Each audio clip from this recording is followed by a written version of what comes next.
Epilogue of things to come. 3 seagulls soar along the beach toward the sinking sun. The evening wind rustles through the dune grass and along a winding path that leads through the dunes. A crow and an llama walk hand in hand over the creaking wooden planks as they head for the beach.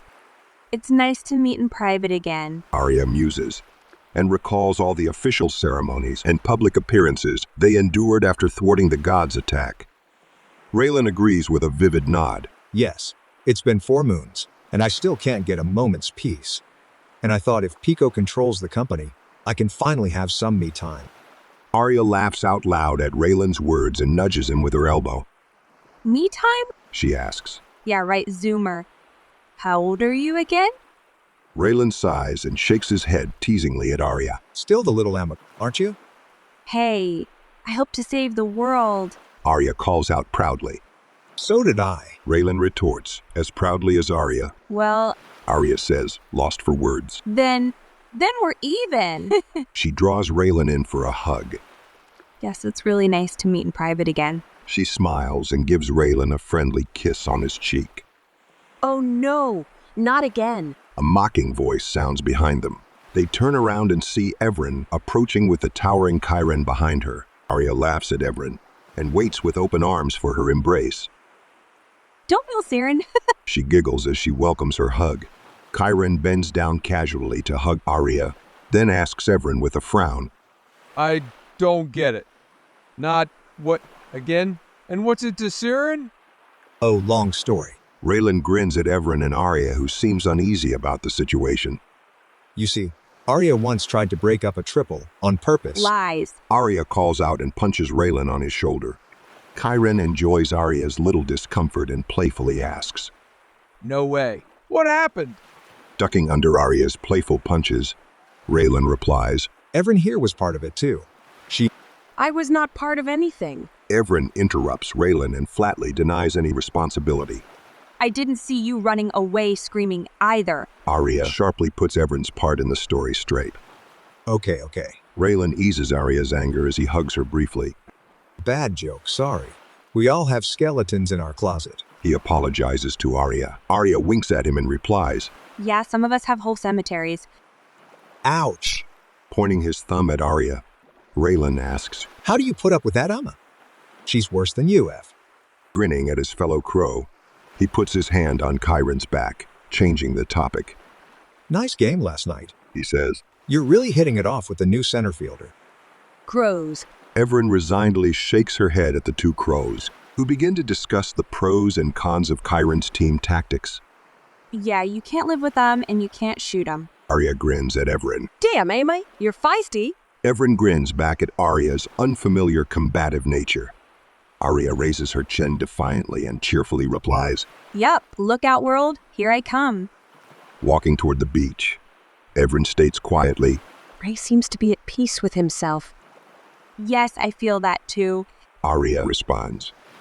He is much more rounded. She says, trying to find the right words. Yeah, rounded fits. Evren chuckles. All the dinner meetings in his new job really round him out. She replies smartly, blowing up her cheeks. Aw, come on. Arya giggles as she looks Raylan up and down. He's not fat. She chides Evren playfully for her ignorance.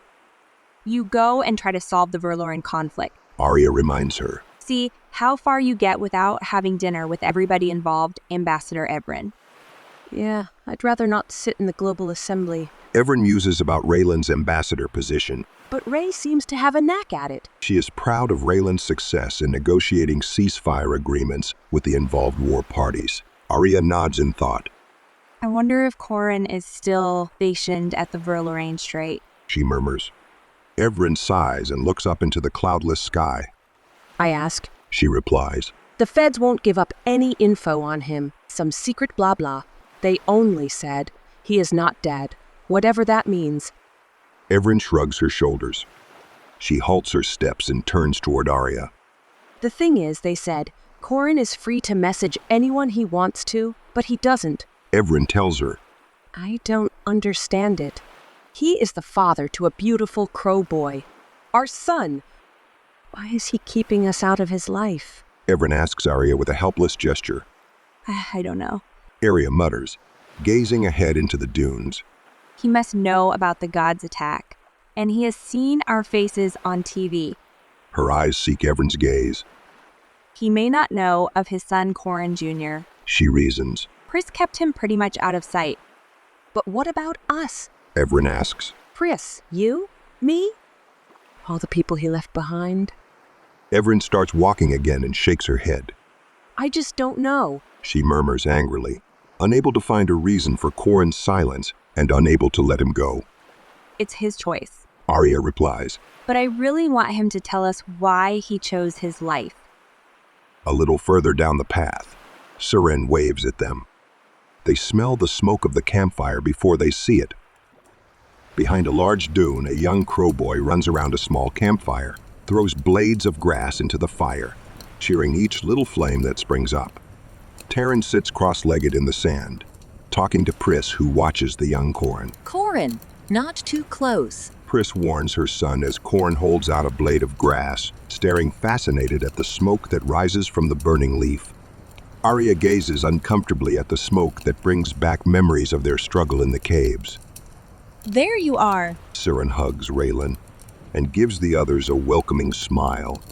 Come on, sit down. She says, We don't have desert worm fillets, but enough bread on a stick to feed an army. She laughs and sits down next to Taryn. Hey, that's not my fault. Pris replies. Corin helped to make the dough, and he kept adding flour. Pris replies apologetically. Yeah, I know. Everin laughs. It's hard to keep up with him. She recalls several episodes where Corin's explorer spirits wasted some of her robotic gadgets in their new home. Mom! Corin calls out as he notices Everin. Look, I can make fire. Well done. Everin says, That's the first step to make a computer. What? Corin looks dubiously into the fire. Never mind your land, Mom. Chiron laughs as he kneels beside the fire. Uncle Chiron can make the fire snap, crackle, and pop. He says, waving his long arms in the air. Corin is in awe at his uncle's skills. How? He whispers. Dune grass seeds? Chiron whispers back, looking around secretively. The seeds of the grass hold magic, you know? And when the seeds feel the fire, the magic wants to come out. There are plenty of seeds in the dunes. Go and gather some. Corin instantly sprints toward the next tuft of dune grass, inspecting the plants for seeds. Pris smiles at Chiron's play with her son. Chiron has been a real help in soothing the media attention the son of a world-saving mom gets, and his public persona as a discourse star firmly anchors Chiron as one of her son's idols. Well, bread is good enough for me. Arya says as she sits down next to Chiron. I won't ever touch desert worm fillet again. Don't remind me. Chiron chuckles as he puts his arm around her shoulder. That dinner kicked ass. Literally. His last stand against 8 ATC agents has become legend in the sports world. 1 against 8, blocking their path so his friends can escape and save the world. The media drooled over this story like a pack of hungry hyenas. What the media failed to show was Chiron's body after the ATC finally set him free.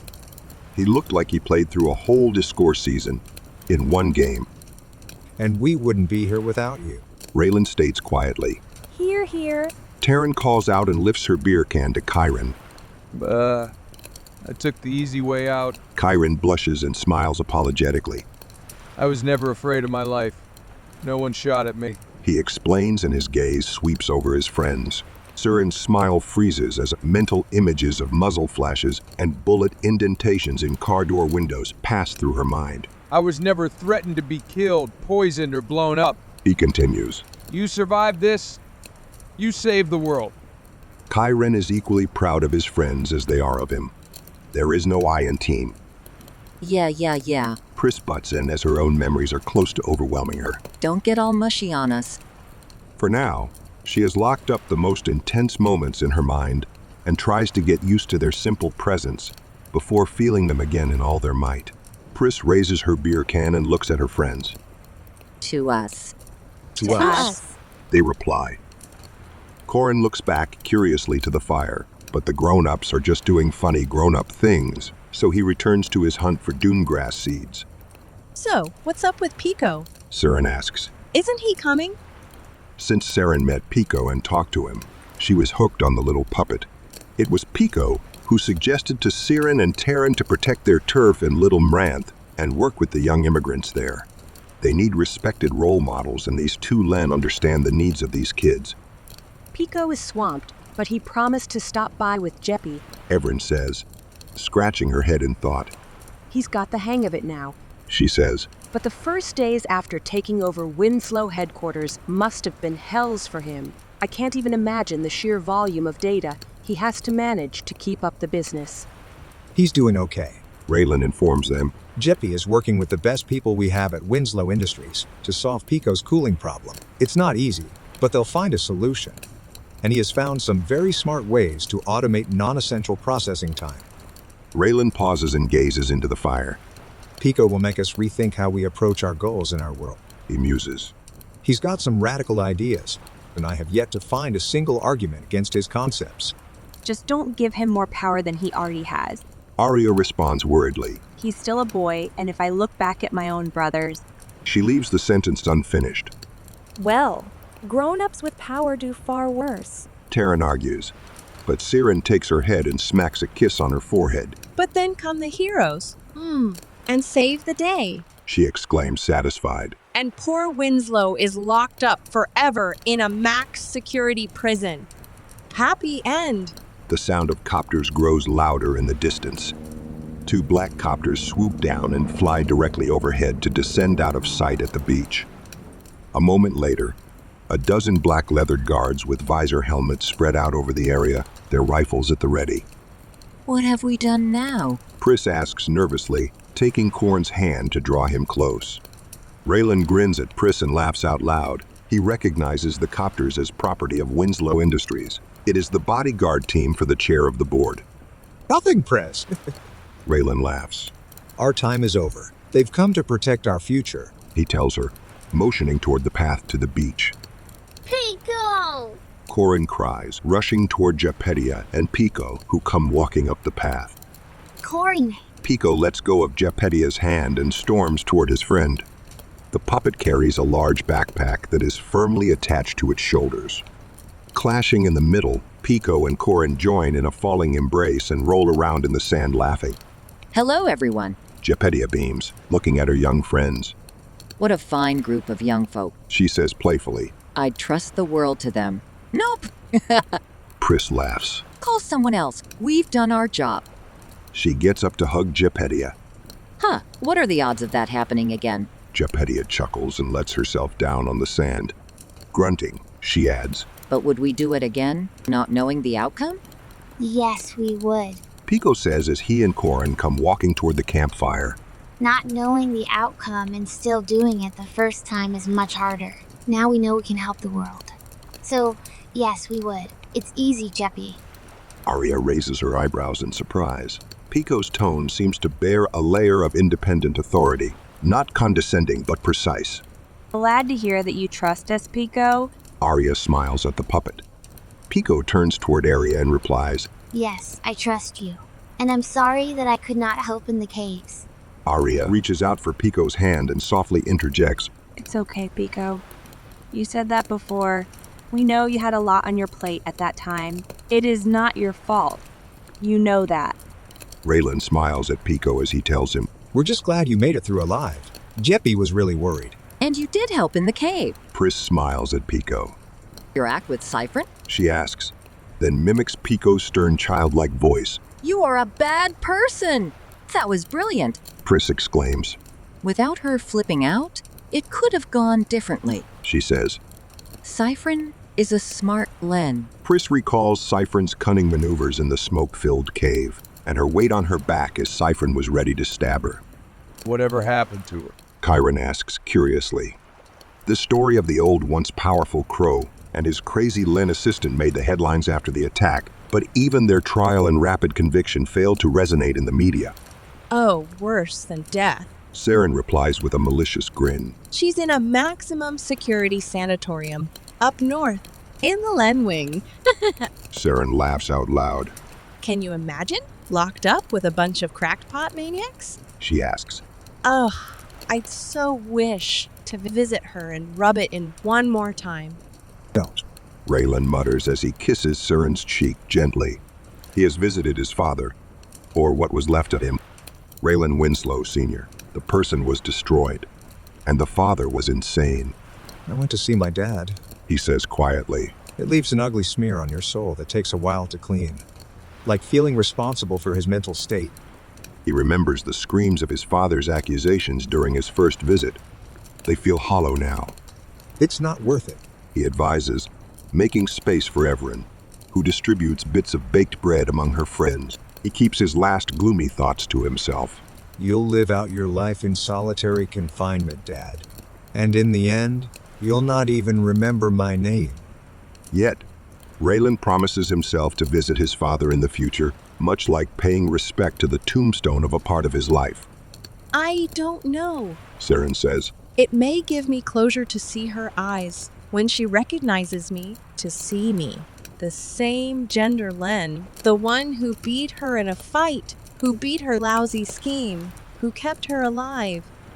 And all of us. She thinks. Again, remembering fragments of her nightly dreams, gazing at the twitching cables of the detonator she is holding in her shaking hand, the elated feeling of triumph and the sudden blinding light, changing everything around her.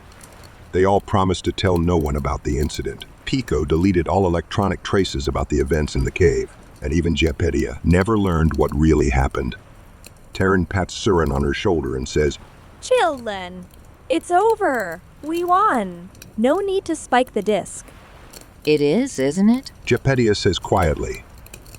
For a moment, they sit in silence and listen to the rustling wind and the crackling of the burning wood. Corin and Pico squat close to the fire, silently throwing dune grass into the embers. No, it's not over. Arya muses. It will never be over. We stopped a global catastrophe, but we started a much longer fight.